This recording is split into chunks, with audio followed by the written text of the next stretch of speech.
Cara, é igual vocês falaram mais cedo, não dá pra expressar uma experiência muito grande, é a mil mesmo, mil emoções, não dá pra contar. Mas é isso aqui, é resenha, né? Heitor, quando começar, a galera tá comentando muito aí, quando começar, me avisa, só pra não ficar. Já começou. Tá, eu vou falar então, beleza? Boa noite, galera, boa noite a todos. Eu sou o Daniel Pereira, sou acadêmico de medicina da Universidade Federal do Paraná, aqui em Curitiba. É, É um prazer muito grande, é um prazer enorme realmente poder contar com cada um de vocês aqui no nosso evento, Intensivão CRM, Vivendo o Conceito e Resenha Médica. Surgiu tem pouco tempo, sim, é a nossa ideia, mas a gente quer levar um conteúdo de qualidade, hein? De fato, realmente conhecer todas as especialidades médicas, poder, porque assim, é muita coisa, então difícil, nem sempre a gente conhece todas as especialidades. Então a gente poder ter esse contato, poder conhecer um pouquinho de cada área, poder saber como que foi a experiência de certos profissionais que a gente admira, o que eles fizeram que deram certo, o que fizeram que deram errado, que pode acontecer também, né? E assim, é bom a gente ter essa troca de experiência. É um evento longo, sim. Algumas perguntas que vocês vão ter, pode mandar aí pra gente, não tem problema. Eu vou ficar de olho aqui no chat também, eu vi que estão mandando mensagem. Podem mandar mesmo, eu gosto dessa interação, e acho que vai ser muito bacana. De vez em quando eu vou ficar mandando mensagem também, tá? Vamos aproveitar, porque isso aqui é resenha. É, Hoje é segunda-feira, dia 7, feriado. Então, assim, já é uma segunda-feira e feriado. É difícil já estar aqui presente, online ainda, eu sei. Mas, assim, é muito bom ter vocês aqui. Eu não esperava que chegasse nessa amplitude todo o evento. E realmente estou muito feliz. Creio que meus amigos também estão muito felizes. E, assim, a gente tem muita coisa. Vai ser muito massa. Vamos aproveitar bastante aí. Tentem divulgar mais, compartilhar com os amigos, falar para todo mundo, falar para a avó, falar para a galera toda, entendeu? Porque vai ser muito bacana de fato, vamos aprender muita coisa, vamos poder revisar muita coisa também em cima de caso clínico, aulinha, de cada especialidade. Então vai ser um negócio bem bacana. Sobre os professores, a gente está tentando sempre trazer professores diferentes, professores bons, didáticos, bem conhecidos aí para que vocês tenham uma experiência bacana, sabe? Além disso, não sei se vocês viram, quem não está ainda, entra lá no nosso canal do Telegram, que a gente está postando cada dia, começamos hoje, postar umas questões, uns conteúdos bem legais aí, principalmente relacionados às palestras que teremos no dia. E assim, vai ser bom para aprender e revisar muita coisa, tá? Uma coisa aqui que a gente vai tentar fazer, a gente vai testar um programinha, que enquanto o professor fala, vamos tentar colocar algumas coisas assim. Os professores passaram alguns slides pra gente que eles usaram. Então assim, não, a gente tentou já, aparentemente deu certo, mas ao vivo é aquele negócio, né? Então assim, vamos tentar colocar algumas coisas na tela do professor enquanto ele fala. Vou perguntar no chat durante a aula. Não sei se vai dar certo. Vamos tentar com pouca coisa hoje. É, mas aí vocês me falam se tá dando certo ou não, tá? É um negócio novo, diferente, mas eu acho que vai ser bem bacana aí também. Depois vocês deem uma olhada aqui na legenda do vídeo, na descrição, tem um formulário para fazer perguntas. A gente deixou assim para deixar a aula um pouco mais dinâmica, eu falar diretão ao professor e todo mundo poder ter um negócio bem interativo assim e ficar legal. Essas perguntas, então, se tiver, manda no formulário, não tem problema nenhum, vai ser até bacana. Depois vamos repassar para os professores e eles vão estar tentando algum jeito no Instagram deles. A gente vai anunciar, mas eles vão responder, tá bom? Tentei fazer isso no chat durante a aula. Tentem não ficar muito de bobeira aí para aproveitar realmente bastante o evento, tá bom? Mais uma vez, é uma satisfação enorme, sério, é muito bom poder ter vocês. Eu tô emocionado, tô até nervoso, não sei se vocês perceberam, mas é que assim, é um negócio muito grandioso mesmo. É importante pra gente e eu acho que vai ser bem bacana aí. Tente aproveitar ao máximo o evento. Tá bom? Deixa eu olhar o chat aqui. Eu acho que é isso. Também enrolei um pouco, não sei se vocês perceberam, mas é que era para dar tempo do professor se organizar. Vamos fazer umas transições aí também com o nosso programa, mas acho que vai ser bem bacana. Tá bom? Vamos lá então. Hoje vamos ter uma palestra incrível com o Dr. Fábio Cabá. Ele é lá da USP, um médico excelente, ginecologista, ginecologia obstetrícia. Tô muito nervoso, perdão. Ginecologia obstetrícia. Vai ser uma aula fantástica. Eu espero que vocês curtem. E aproveitem ao máximo mesmo, tá bom? Eu acho que é isso. Beleza? Quando quiser, então, professor, a palavra é sua, tá bom? Muito obrigado a todos e aproveitem. Valeu! Olá, pessoal! Que grande prazer, que enorme satisfação poder estar falando com vocês aqui no Resenha Médica. Eu sou Fábio Cabar, sou médico, ginecologista e obstetra, sou professor de obstetrícia na Faculdade de Medicina da USP. E hoje nós vamos conversar sobre essa área, que é uma área fascinante na medicina, que é a ginecologia e obstetrícia. Nós temos a oportunidade na ginecologia e obstetrícia de tratar a mulher em diversas fases da vida. Tratamos muitas vezes desde a criança, que eventualmente possa estar apresentando algum tipo de corrimento, algum tipo de sangramento, de puberdade em momento inoportuno. Nós tratamos as mulheres desde a primeira menstruação, passando pela idade reprodutiva, pela gestação, pelo parto. Atendemos nos momentos em que ela começa a ter as alterações menstruais que são típicas do climatério, até a menopausa, a velhice, a senilidade e a prevenção de uma série de doenças. Outra coisa muito interessante da área de ginecologia e obstetrícia é que nós temos uma enormidade de possibilidades. Podemos ser clínicos, tratar doenças endócrinas, podemos fazer pré-natal, podemos fazer exames de imagem, ser ultrassonografistas trabalhando com medicina fetal, podemos até fazer procedimentos intraútero. Hoje, a medicina fetal já tem alguns procedimentos que são feitos na vida intrauterina. Podemos ainda fazer grandes cirurgias, se formos cirurgiões ginecológicos, oncologistas, cirurgias de câncer de ovário, câncer de útero, câncer de colo de útero, enfim, uma enormidade de procedimentos que são muito bacanas. Portanto, desde aquele que quer ter uma vida cheia de adrenalina, cheia de emoção, fazendo grandes cirurgias, até aquele que quer tranquilidade, fazer exames, ter lá a programação do horário, tudo isso a ginecologia e obstetrícia proporciona para você, tá bom? Eu vou hoje com vocês discutir um caso de obstetrícia, um caso bem bacana que vai ilustrar dois problemas de saúde pública. Quando nós pensamos em mortalidade materna, nós pensamos em três causas maiores de mortalidade. Quais são elas? Nós pensamos nas síndromes hipertensivas, primeira causa de mortalidade. Pensamos nas síndromes hemorrágicas, segunda causa. E, por fim, as infecções. Nas síndromes hemorrágicas, nós temos tanto os sangramentos da primeira metade, abortamento, gravidez ectópica, sangramentos da segunda metade, placenta prévia, descolamento prematuro de placenta, como os sangramentos puerperais, né? Hemorragia pós-parto, como causas de mortalidade da mulher no nosso país. Tudo bem? Então, vamos discutir um caso de obstetrícia que diz assim, acompanhe comigo. Primigesta, 35 semanas de gestação, moradora de cidade a 100 quilômetros da capital do estado, chega ao serviço de saúde referindo cefaleia occipital, escotomas e epigastralgia intensa a 40 minutos. Nega contrações uterinas ou perdas vaginais. Familiar refere que o pré-natal foi sem anormalidades até então e que a paciente não tem nenhuma doença. Ao exame, pressão arterial de 170 por 110 milímetros de mercúrio, altura uterina de 33 centímetros, tônus uterino normal, ausência de contrações uterinas, batimentos cardiofetais de 140 batimentos por minuto, sem desacelerações, edema pronunciado de face e membros superiores. Qual o diagnóstico e qual a conduta clínica? Gente, vamos lá, Essa mulher, ela tem uma clínica, ela tem uma tríade muito importante na prática obstétrica, tá? Essa mulher tem cefaleia, alterações visuais e epigastralgia.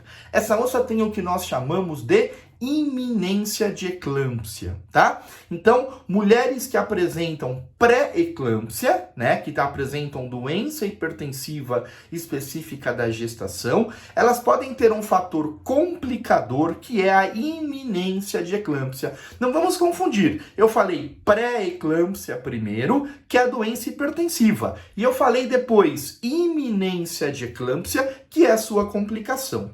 O que é a pré-eclâmpsia? A doença hipertensiva específica da gestação. É a presença de aumento dos níveis pressóricos portanto, de hipertensão, níveis sistólicos maiores ou iguais a 140 e ou diastólicos maiores ou iguais a 90 milímetros de mercúrio, acompanhados de proteinúria, tá? Sendo que frequentemente o edema, especialmente edema de face e membros superiores, acabam até antecedendo a presença da proteinúria. Para o Ministério da Saúde, para termos DHEG, para termos pré-eclâmpsia, o edema não entra no critério diagnóstico, entra apenas o aumento dos níveis pressóricos e a proteinúria, tá? Bom, essa moça, como nós vemos, como eu li para vocês, ela tem aumento dos níveis pressóricos, ela tá com 17/11, tá certo? Ela tá edemaciada, não traz resultado de exames, mas nos chama muito a atenção que ela não era hipertensa, ela não tinha doença durante toda a gestação, tá? Então, aumentou o nível pressórico, apareceu alguma doença hipertensiva. E mais importante do que isso, essa mulher, ela começou a ter esse quadro de iminência de eclâmpsia iminente, ou seja, cefaleia, epigastralgia e alterações visuais. Bom, frente a este quadro, ou frente a um quadro de eclâmpsia, e aí a eclâmpsia já é o estabelecimento da complicação, são as convulsões tônico-clônico generalizadas. Essa moça convulsionou? Não. Então, ela não teve eclâmpsia, mas ela está na iminência de ter. Ela está com uma eclâmpsia iminente, prestes a acontecer. Como é que eu sei? Cefaleia, epigastralgia e alterações visuais. Tá certo? Bom, o que eu faço para essa moça? A pergunta falava, qual o diagnóstico? O diagnóstico é uma pré-eclâmpsia, uma doença hipertensiva específica da gestação, com uma iminência de eclâmpsia, uma eclâmpsia que está prestes a acontecer, tá? E aí eles perguntam qual a conduta clínica. Gente, primeira coisa, as condutas de emergência, né? Então vai deixar a paciente em posição semi-sentada, vai oferecer oxigênio suplementar, vai colocar lá proteção da língua, vai pegar 2 acessos calibrosos, vai sondar esta paciente, tá? Vai colocar uma sonda de Foley, né? Uma sondagem de demora, tá certo? E aí, a partir daí, a primeira conduta clínica é o sulfato de magnésio. Já está provado, já está conhecido que o melhor agente anticonvulsivante para os casos de iminência de eclâmpsia e eclâmpsia é o sulfato de magnésio. Tá? Melhor que idantoína, menor que felitoína, melhor que qualquer outro tipo de agente anticonvulsivante que você pode dizer. É o sulfato de magnésio, tá certo? E aí o sulfato de magnésio, nós temos 2 tipos de esquemas principais para nós utilizarmos. Nós temos o esquema de Zuspam, que é o mais utilizado, ele é só endovenoso. Nós fazemos uma dose de ataque de 4 gramas endovenoso e fazemos em bomba de infusão 2 gramas por hora do sulfato de magnésio. Isso vai continuar até 24 horas de pós-parto. Tá certo? Bom, fizemos o sulfato de magnésio, eu posso escolher eventualmente fazer o outro esquema. Qual que é o outro esquema? É o esquema de Pritchard. E Pritchard, na verdade, ele é misto. Ou seja, você vai utilizar uma dose de ataque que são 4 gramas endovenosas e 10 gramas intramuscular. Muito cuidado, não pode inverter as seringas, tá? Se fizer 10 gramas endovenoso, ela vai dar uma morridinha. Não pode. Então, 4 gramas endovenoso, 10 gramas intramuscular. Isso é o ataque. E depois nós vamos fazer só intramuscular 5 gramas de 4 em 4 horas até 24 horas após o parto, tá? Vejam, nos casos em que você tem que fazer a transferência dessa gestante para um outro serviço, que você vai colocar lá numa ambulância, que ela vai ficar andando por aí, para que não fique gotejando lá o sulfato de magnésio e corra o risco de você perder a dose adequada de utilização, você vai nos casos de transferência obrigatoriamente utilizar o esquema de Pritchard, tá? Que é um misto que eu te falei, né? O ataque endovenoso e intramuscular e a manutenção só intramuscular.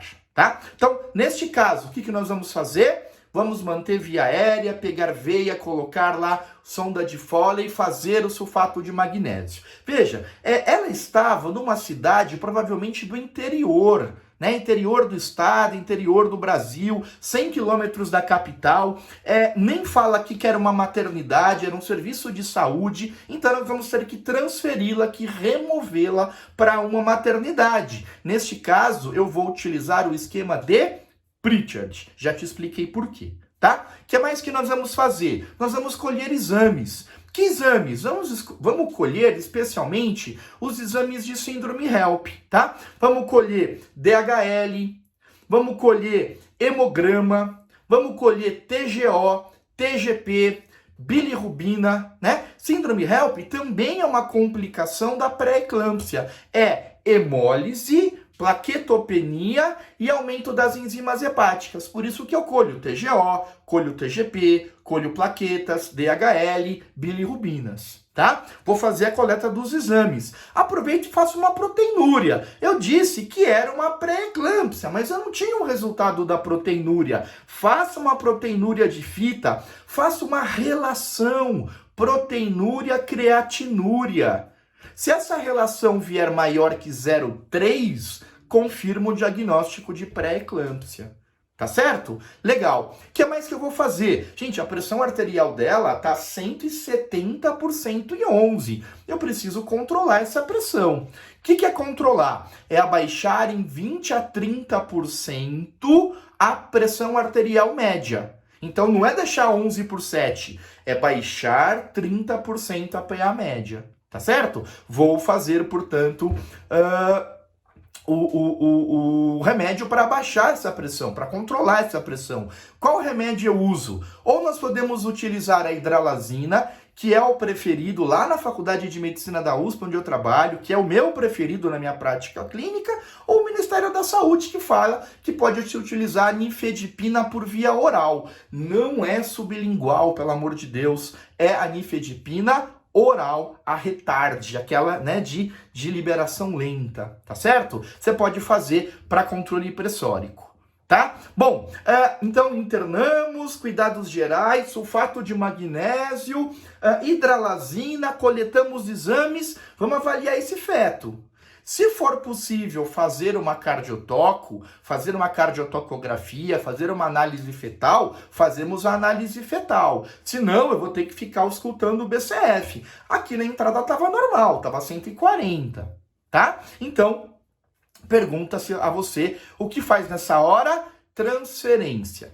Veja que em nenhum momento eu falei, põe na sala e opera. Tá errado fazer cesárea de urgência. A conduta aqui é não deixá-la morrer. Como é que eu não a deixo morrer? Fazendo sulfato de magnésio, controlando o nível pressórico, não deixando-a convulsionar. O parto eu vou fazer hora que ela chegar na maternidade, de acordo com a necessidade. É indicação de cesárea? Não, ela é primigesta. Se ela se mantiver estável, se eu conseguir deixá-la bem, com os remédios ela melhorar, se o feto permanecer em boas condições, eu não preciso fazer cesárea. Eu posso até induzir o trabalho de parto, tá? Então, essa é a minha conduta clínica. Vamos ver o que aconteceu com ela? Me siga, ó. Bom, aí diz assim, ó, durante a transferência para o serviço de obstetrícia de alto risco, para a maternidade, para a realização do parto, após 4 horas da dose de ataque de sulfato de magnésio, ela apresenta os seguintes parâmetros clínicos. Pressão arterial 145 por 95 milímetros de mercúrio, frequência cardíaca de 92, frequência respiratória de 10 incursões por minuto, ausência de contrações uterinas, útero com tônus normal. A diurese é de 70 ml nessas 4 horas. A urina está concentrada e não tem perdas vaginais. Pergunta-se qual o diagnóstico, qual a conduta clínica. Ao chegar na maternidade, qual deverá ser a conduta obstétrica? Tá certo? Pessoal, olha aqui para mim de novo, ó. Vejam bem. Então, ela estava durante a transferência, né? Com 4 horas da primeira dose de ataque, ela começou a apresentar o quê? Diminuição da frequência respiratória. Opa! Ela começou a apresentar uma bradipneia. E além da bradipneia, ela começa a ter 70 ml em 4 horas. Isso dá menos de 25 ml por hora. Por que eu estou te falando esses valores? Gente, o magnésio, ele pode ser tóxico. Eu tenho que ter cuidado com a infusão do magnésio, seja ele endovenoso, seja ele intramuscular. Tá? Como é que eu faço o controle da dose do magnésio? Eu não preciso colher exames, eu faço um controle clínico. Como que é este controle? É da seguinte maneira: eu vou avaliar os reflexos patelares. Se os reflexos patelares estiverem diminuídos ou abolidos, preste atenção, o sulfato de magnésio começou a intoxicar essa moça. Se eu não percebo a diminuição dos reflexos patelares, eu continuo a utilizar o sulfato de magnésio e começa a diminuir a frequência respiratória, começa a apresentar bradipneia e eu não faço nada, ela vai ter uma parada respiratória. E se eu não observo e continuo a infundir magnésio, uma hora ela vai ter uma parada cardíaca. Tá? Então, quais são os cuidados clínicos que eu tenho que ter com essa paciente que está recebendo sulfato de magnésio? Se for EV constante, para saber se eu vou continuar a infusão ou não. Se for o intramuscular, para saber se eu vou utilizar a próxima dose do sulfato de magnésio. Veja o que o enunciado te diz. Após 4 horas da dose de ataque, era para fazer a outra dose. Lembra que eu falei o Pritchard? Você faz a dose de ataque e depois você faz uma dose de manutenção de 4 em 4 horas. Então aqui estava na hora de fazer a próxima dose. A pergunta é, faz uma nova dose ou não faz essa nova dose? Essa é a pergunta. E eu vou te responder, não faz. Por que não faz? Ora, gente, ela estava com uma bradipneia. Ela está com 10 incursões por minuto. Tá? Ela tem uma diminuição da diurese. Pessoal, a excreção do magnésio é uma excreção renal. Depende da diurese. Se ela tem menos de 25 ml hora de diurese, preste atenção, está com uma diminuição de diurese. A excreção do magnésio não está adequada. Foi o que aconteceu. Ó, em 4 horas ela teve 70 ml de diurese. Era para ter quanto? Pelo menos 100. Então, essa mulher, qual que é o diagnóstico clínico? Ela está sendo intoxicada pelo magnésio. Intoxicação pelo magnésio. Faço a próxima dose? Não faço. Não faço. O que eu vou fazer? Eu vou fazer o antídoto do sulfato de magnésio. Eu vou fazer o gluconato de cálcio, tá? Gluconato de cálcio a 10% é o antídoto do sulfato de magnésio. É isso que tem que ser feito nessa hora, porque ela está bradipneica, porque ela tem uma oligúria, ela está sendo intoxicada. Faço a próxima dose? Não. Postergo a avaliação em 1 hora e vejo se em 1 hora ela apresentou 25 ml de diurese, se os parâmetros clínicos melhoraram ou não.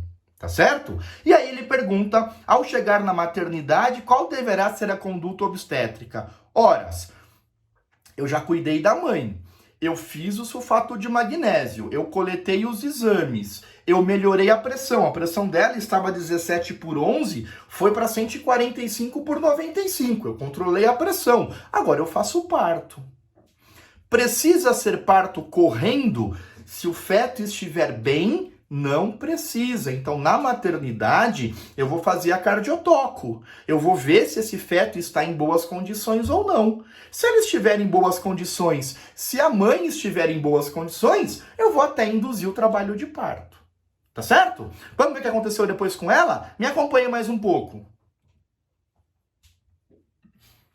Bom, foi feita a conduta padrão, portanto, o gluconato de cálcio. E na chegada à maternidade, começou a se queixar de dor abdominal de forte intensidade. Negava perdas por via vaginal. Opa! Hipertensa com dor de forte intensidade. Ao exame físico, a pressão arterial era 150 por 105, tinha aumentado. A frequência cardíaca era de 100 batimentos por minuto, a frequência respiratória 18 incursões por minuto, os reflexos patelares estavam normais. Então, essa parte aí de sulfato de magnésio deve ter resolvido. Afinal de contas, você teve aí frequência respiratória normal, reflexos patelares normais, tá tudo certo, tá? Bom, agora, o tônus uterino estava aumentado, havia dificuldade de palpar partes fetais e auscultar os batimentos cardíacos fetais, que estavam 86. Olha aqui pra mim, vem pra mim aqui, ó. Gente, hipertonia uterina, dificuldade de palpar partes fetais, bradicardia fetal, paciente hipertensa, com essa dor abdominal súbita, abra seu olho. Isso pode ser um descolamento prematuro de placenta. Fala, não, mas não teve sangramento vaginal, ela não me contou, deixa eu ver o resto do exame físico. Te mostro, olha lá. Ao exame especular, ausência de coleções em fundo do saco vaginal, toque, colo grosso medianizado 3 centímetros, apresentação cefálica, bolsa íntegra. A bolsa das águas estava tensa ao toque. A diurese em coletor tinha sido 35 ml na última hora. E aí ele te pergunta, qual o diagnóstico, qual a conduta clínica, qual a conduta obstétrica. Gente, isso é uma pegadinha, presta bem atenção. Vejam, ela não tem sangramento vaginal. Aí você fala, poxa, mas eu aprendi que descolamento prematuro de placenta é uma hemorragia da segunda metade. Pois é, abra seu olho. Em 20% dos casos, acontece algo que nós chamamos de hemorragia oculta. Esse nome eu não gosto tanto, mas é o nome da literatura. É uma hemorragia que você não vê. Na verdade, a placenta está descolando e está formando atrás da placenta o que nós chamamos de coágulo retroplacentário. O sangue não é eliminado, tá? E aí, vamos lembrar quais são os fatores de risco para DPP, para descolamento prematuro de placenta? 20% das vezes é uma causa traumática. Então, queda, acidente de carro, agressão, 20%. Em 80% das vezes é uma causa não traumática. E aí, 50% delas é causa hipertensiva. Gente, ela teve uma doença hipertensiva. Ela voltou a ficar mais hipertensa. Ela abriu um quadro de uma dor abdominal súbita. A hora que você foi palpar, tem hipertonia uterina. Gente, dor, hipertonia uterina com hipertensão, com sangramento, você tem certeza, basicamente, que é um DPP. Mesmo sem sangramento, o feto está em sofrimento, é um sofrimento fetal agudo. O DPP está ligado a sofrimento fetal agudo. Pronto, fechei o diagnóstico. Além disso, para me ajudar, eu ainda tinha uma bolsa das águas tensa. Porque esse sangue, ele invade tanto o miométrio, quanto ele penetra os poros das membranas amnióticas e ele tinge o líquido amniótico de vermelho. Tem o hemoâmnio, o sangue fica lá misturado com o líquido amniótico, aumenta a pressão intrauterina. A bolsa das águas, na hora que você toca, ela é dura, ela é tensa. Gente, vai por mim, isso é um descolamento prematuro de placenta atípico. Por que atípico? Porque não teve sangramento. Mas pode? Claro que pode. Em 20% das vezes, eu não vou ter sangramento vaginal nos casos de DPP. O que eu faço no DPP? Bom, eu tenho que cuidar da parte clínica, tá? Eu tenho que fazer aqueles cuidados que nós fizemos lá no primeiro atendimento. Vou olhar se os acessos calibrosos estão pegos, vou fazer uma expansão volêmica, vou dar o oxigênio suplementar, vou colher exames de coagulação. Por que coagulação? Porque nós sabemos que o DPP ele está ligado à formação desse coágulo retroplacentário, a consumo dos fatores de coagulação e a coagulopatias. Portanto, eu tenho que colher coagulograma, eu tenho que colher fibrinogênio. Tá? Essas são as medidas clínicas. E as medidas obstétricas? Bom, eu tinha falado que era cardiotoco, que era indução do trabalho de parto, agora mudou tudo. Agora eu tenho um DPP. Agora mudou a situação. O que eu tenho que fazer? Veja, se é um feto vivo, tá com 86 batimentos por minuto, e é um feto viável, um feto com condições de sobrevivência, horas, é um feto de 35 semanas, 8 meses e meio. Claro que tem chance de sobrevivência. Corre e faz o parto pela via mais rápida. Nesse caso, o que é a via mais rápida? Com 3 centímetros de dilatação? Cesárea. Portanto, neste caso, a conduta obstétrica é cesárea imediata. Aí você vai perguntar, mas não vai fazer nenhum ultrassomzinho? Não, pelo amor de Deus. O diagnóstico é clínico. O diagnóstico não é ultrassonográfico. Para DPP, ultrassom não adianta, não serve de nada. A sensibilidade do ultrassom, 25% para os casos de DPP. Ele pode ver, às vezes, o quê? Ele pode ver coágulos no estômago fetal. Claro, o sangue passa lá para a câmara amniótica, o feto vai deglutindo aquele líquido com sangue, podem formar coágulos, difícil de ver, né? Ou ele pode ver o coágulo retroplacentário, que também não é algo muito fácil de ver. Portanto, você não vai fazer ultrassom para diagnóstico. O diagnóstico será clínico. O que você faz paliativamente entre chegar ao diagnóstico e deixar a sala pronta? Você rompe membranas. Porque ao romper membrana, você escoa aquele líquido, diminui a pressão intramniótica, diminui a chance de liberar fatores para a circulação materna e desencadear um CIVD. Tá? Mas é uma conduta paliativa. Você vai fazer o parto cesárea de qualquer maneira. É sempre cesárea? Não, é sempre o parto pela via mais rápida. Se ela tivesse em trabalho de parto, com dilatação total e desse para alocar um fórceps, faria o fórceps. Só que ela está com 3 centímetros. Aí não adianta. Aí o que nós vamos fazer é a cesárea. Tudo bem? Colheu exames, fez cesárea. Cuidado com uma entidade chamada útero de Cuvellar. O útero de Cuvellar é um útero arroxeado, amolecido, cheio de sangue. Este sangue que se acumulou atrás da placenta, ele pode se infiltrar entre as fibras miometriais, ficar na intimidade do miométrio e dificultar o miométrio contrair no pós-parto. Essa mulher pode ter uma hemorragia pós-parto por o chamado útero de Cuvellar. Então, em algumas situações, o resultado é catastrófico. Às vezes, você perde o feto se você não fez o diagnóstico rápido, se o feto foi a óbito rapidamente. Você pode ter um útero de Cuvellar, tendo a necessidade, muitas vezes, de retirar o útero dessa moça. Em algumas situações, pela hemorragia pós-parto, se você não agiu rapidamente, essa mulher pode morrer.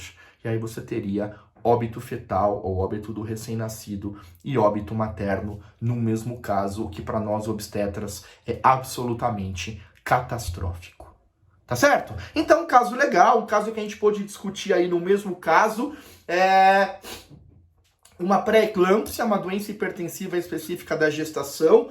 Nós discutimos a iminência de eclâmpsia, que é a eclâmpsia que está prestes a ocorrer. Neste caso não ocorreu porque eu agi rápido, eu fiz o sulfato de magnésio, eu precisei transferi-la para outra cidade, aí eu fiz Pritchard, porque eu precisava botar ela na ambulância. 4 horas depois, na hora de fazer a dose de ataque, eu fui a dose de manutenção, melhor dizendo, eu observei que ela estava intoxicada, que ela estava com uma baixa diurese, que ela estava bradipneica, eu tive que fazer o antídoto, que foi o quê? O gluconato de cálcio. Consegui chegar na maternidade. Chegando na maternidade, uma dor intensa, um útero tenso, um útero hipertônico, um feto em sofrimento. Tive que fazer a cesárea de emergência por conta de um descolamento prematuro de placenta.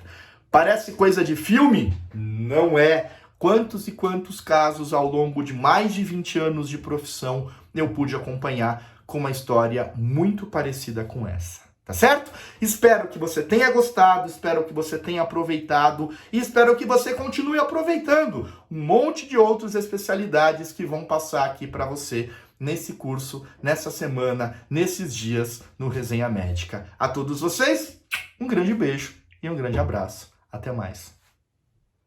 Nossa. Galera, excelente aula, fala a verdade. Muito boa, perfeito. Me mandem aí no chat o que vocês acharam da aula. Eu acho que foi fantástico, foi muito boa mesmo. Mas me digam aí o que vocês acharam. Pode mandar aí, já vou olhando aí. A gente vai agradecer o professor e dar tchau pessoalmente e tal, mas a gente não quer alongar muito a aula, então para encurtar e deixar melhor. Queria só agradecer vocês pela presença. Acho que foi pro primeiro dia tá ótimo, tá fantástico, assim, ficou muito boa a aula mesmo. Doutor Fábio manda muito. Eu queria agradecer a presença de vocês também, como eu disse, sem vocês isso não seria possível de acontecer e a gente fica muito feliz de verdade com isso. Algumas lembranças, lembrem de entrar no canal do Telegram, vai ter as questões lá para responder, até para treinar e tal, vai ser bem legal. Tentem preencher também o formulário aqui embaixo com as dúvidas e tal, que a gente vai enviar para o professor para ele dar uma olhada e dar algum jeito de responder para vocês, mas a gente avisa também o meio que ele vai fazer para responder. Provavelmente no Instagram e tal, mas a gente avisa tudo certinho. E tentem compartilhar o evento com os amigos aí, chame a galera, fala que tá muito massa, tá bacana. Eu tô vendo no chat aí, digam realmente, pô, tá legal, vamos lá. É totalmente gratuito, vai ter certificado, vai ter sorteio, brinde, vai ter um monte de coisa. E assim, só tem benefício, não tem custo nenhum. Então vamos aproveitar ao máximo, tá? Galera, obrigado mais uma vez, de verdade. A gente fica muito feliz. Amanhã, então, a gente vai ter aula de clínica médica, doutora Fernanda. Sem palavras, vocês vão ver, a aula é muito boa, vai ser muito boa, tenho certeza, porque ela é uma professora muito boa. Mas confira amanhã, tá bom? E chame a galera, beleza? Mais uma vez, obrigado, boa noite. Mesmo sendo feriado aí, acho que a gente conseguiu aproveitar bastante também, tá bom? Fico muito feliz. Qualquer coisa, podem mandar mensagem no Insta, que quer que seja. Dá um jeito, acha a gente, que a gente vai responder com o maior carinho, tá bom? Muito obrigado de verdade e até amanhã. A gente espera você. E isso aqui é a Resenha Médica. A gente quer ver você também na resenha, tá bom? Obrigado. Tchau.